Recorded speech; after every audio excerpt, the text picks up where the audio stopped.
Saudara-saudara terkasih di dalam nama Tuhan kita Yesus Kristus, dunia ini penuh dengan telinga yang pura-pura mendengar, tetapi hati mereka tidak benar. Ada orang yang tersenyum di depan kita, namun diam-diam menunggu celah untuk menjatuhkan kita.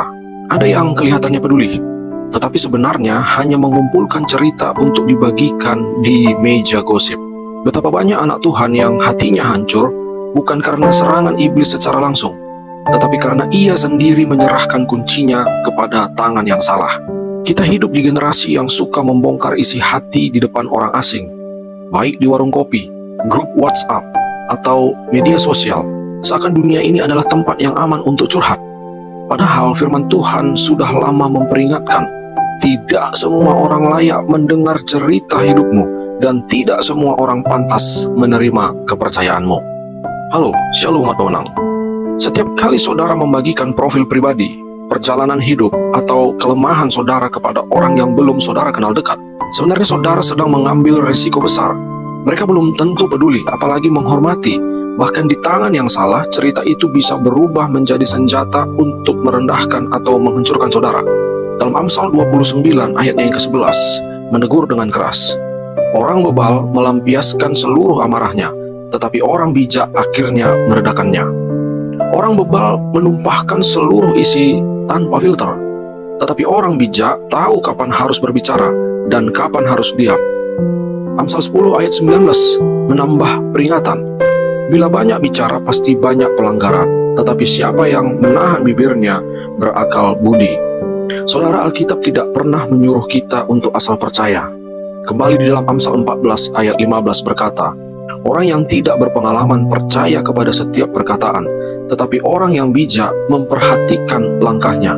Dan di dalam Mika 7 ayat yang ke-5 sampai ke-6 memperingatkan dengan nada yang cukup tajam, jangan percaya kepada teman, jangan mengandalkan seorang sahabat, bahkan terhadap istri di pangkuanmu jangan membuka mulut.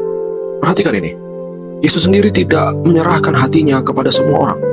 Yohanes 2 ayat 24-25 mencatat, Yesus sendiri tidak mempercayakan dirinya kepada mereka, karena ia mengenal mereka semua. Kalau Yesus yang mengenal hati manusia saja tidak sembarangan membuka diri, apalagi saudara yang mudah tertipu oleh senyum dan kata-kata manis. Menjaga hati adalah perintah, bukan saran.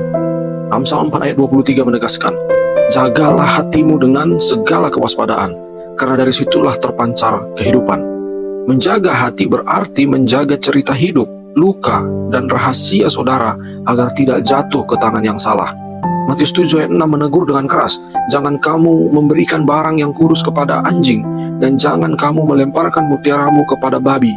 Jangan serahkan yang berharga kepada mereka yang akan menginjak-injaknya. So, kesimpulan secara profetis pada hari ini yang bisa saya bagikan kepada saudara-saudara terkasih. Dunia ini penuh dengan orang yang manis di depan, tetapi kejam di belakang. Iblis tidak selalu menyerang lewat tanduk dan api. Seringkali ia datang lewat telinga yang pura-pura peduli. Jangan jadi orang Kristen yang membuka pintu hatinya selebar-lebarnya kepada semua orang. Kasih itu memang luas, tetapi kepercayaan itu sempit dan harus dibangun di atas ujian waktu dan karakter. Jangan biarkan rasa ingin didengar membuat saudara menaruh mutiara hidup saudara di lumpur yang kotor.